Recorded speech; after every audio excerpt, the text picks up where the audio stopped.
Donc cette rencontre avec le maire, c'était un premier échange pour essayer de construire avec lui et puis avec d'autres politiques. On doit rencontrer Devinos, sénateur du Rhône, à la fin de la semaine. Donc l'idée étant de mettre en avant la compétence du site de Villeurbanne et de pouvoir sauver nos productions, conserver nos productions à Villeurbanne. On a parlé un petit peu de Saint-Priest, même si on était à Villeurbanne. Parce que bon, Bruno Le Maire, c'est vrai que Bruno Le Maire a dit que les licenciements d'aubaine, enfin il a fait des déclarations par rapport à la restructuration dans le GIE, mais je veux dire qu'aujourd'hui ça reste des déclarations d'intention. Ce qui est quand même étonnant, c'est qu'il rencontre la direction de General Electric, mais il ne rencontre pas les organisations syndicales, alors ça fait 1 an qu'on sollicite pour une rencontre. Les politiques, justement, avec le maire, avec le sénateur.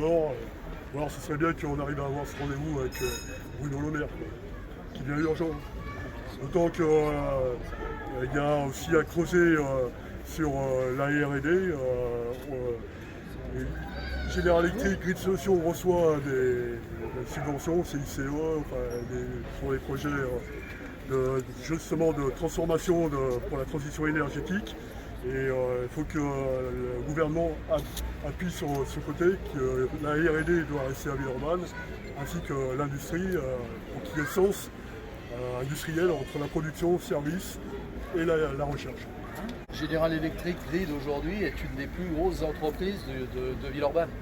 Donc la disparition d'entreprises comme General Electric, au-delà du fait que c'est une entreprise centenaire et qui a toute la compétence sur l'appareillage haute tension, c'est aussi de l'emploi industriel, Donc si on a finalement des villes où il n'y a plus d'emploi industriel, ça veut dire qu'on n'a plus de du tertiaire, on se sépare d'une partie de la population aussi, Et les gens qui habitent à Villeurbanne, ils vont être obligés d'aller travailler à 50 km de Lyon.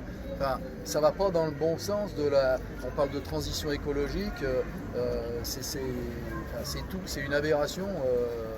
Le maire a annoncé ce qu'il ferait. Non, pour l'instant, c'est la première discussion qu'on a. Bon, il a demandé un petit peu qu'est-ce qu'on voyait comme alternative possible, mais je pense que de son côté, il doit discuter aussi avec la direction de l'entreprise de Villeurbanne. Et pour l'instant, il n'a pas pris d'engagement. C'est soit le gouvernement et la municipalité et la région récupèrent cet argent public, soit GIE tient ses engagements. General Electric a touché sur les 5 dernières années 200 millions de CICE et de CIR. Donc pour quel résultat?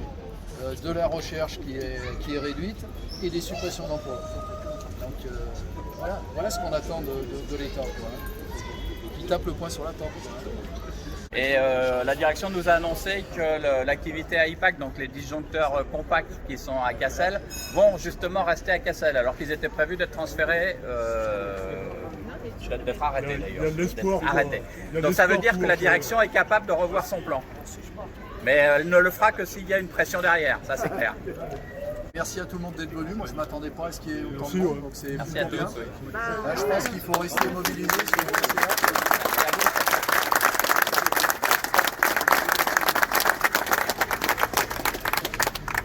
S'intéresse à ce qui se passe dans notre commune.